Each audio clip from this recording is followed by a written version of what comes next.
Okay, the Tantalus is here, and this is a GameCube controller, and basically what I'd like to do is just show you how the insides of a GameCube controller works and how very simple it is to take it apart and do work to it.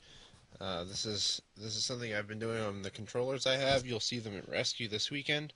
As you can see here, I'm gathering a little pile of what looks like pieces that could be in Sorry. They're actually your C stick, your A button, etc. And I'm going to actually show you what I'm doing. I'm actually going to I have this silver controller here, and you can see that stick's pretty chewed up. I intend to put this stick on this controller. I'm not going to do that in this video, but this silver controller is fantastic, and this purple controller is not so fantastic, but it has a pretty good stick. It's hard to see the ridges because the flash is bright, but we're gonna go ahead and flip it now for time's sake, and for video's sake, I've already removed the screws. You went ahead and used this tri-wing screwdriver. You'll see these a lot. These are on eBay. They come from China. You can get them for like $2, free shipping. I don't know why they're so cheap, but just to give you an idea, they're a little bit different than a average Phillips. And the flash is killing me, but they only have 3 prongs. However, please do have a Phillips if you do want to make complete adjustments, and I'll show you why in a minute. So the best way to start, once you have all the screws out, there's 6. There's 2 on the side handles here, these 2 here, and then 2 up here. And you want to get all 6 out and pull the back off while the controller's face down. And I'll show you why. This one's a little tougher.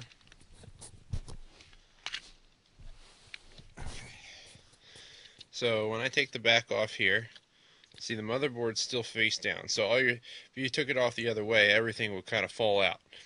So what we're looking at here, and let's look at the back, the inside here. All you have in here is your L and R's. So you can see there's these little contraptions. Those have Phillips screwdrivers in them. So you actually have to have a Phillips to take those out. That is where the springs to the L and R are. You'll have to remove them there.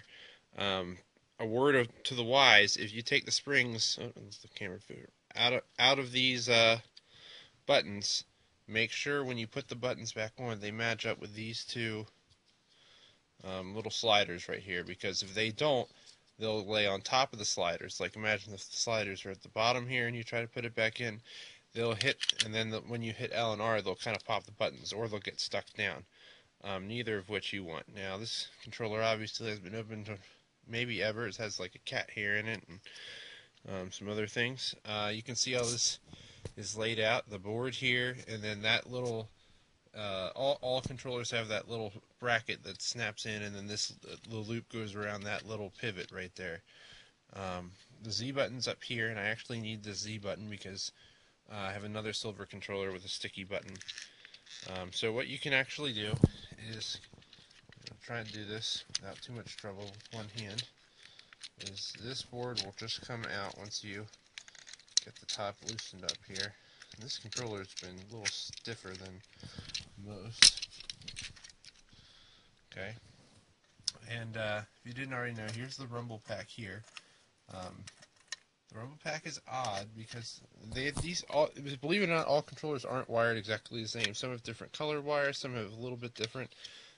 For instance, these little contraptions here that hold L and R in, they're not all like that. Most of them are, but the biggest thing is a few of them will have these little gaps, and I wish I could show one to you. I don't have many controllers that have them, but they just kind of sit on the circular rungs that those screws are screwed into, and they hold themselves in place.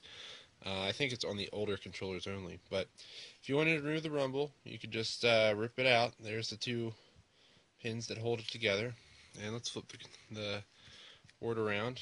There's your joystick and your C stick, and they come right off very easily.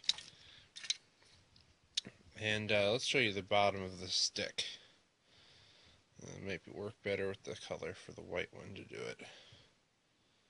Okay, so you can see that there's a little divot in that gap. That's in all the Nintendo joysticks. That's the reason you can take a Wiimote's or sorry, nunchucks stick out of it and stick it on this little prong right here. They all have the same prongs. So then here we've got what's left in the controller, which is your start button pad. You've got your A, B, X, Y pad, and you've got your D-pad pad. Now, that sounds kind of funny. And your Z button kind of just sits up here.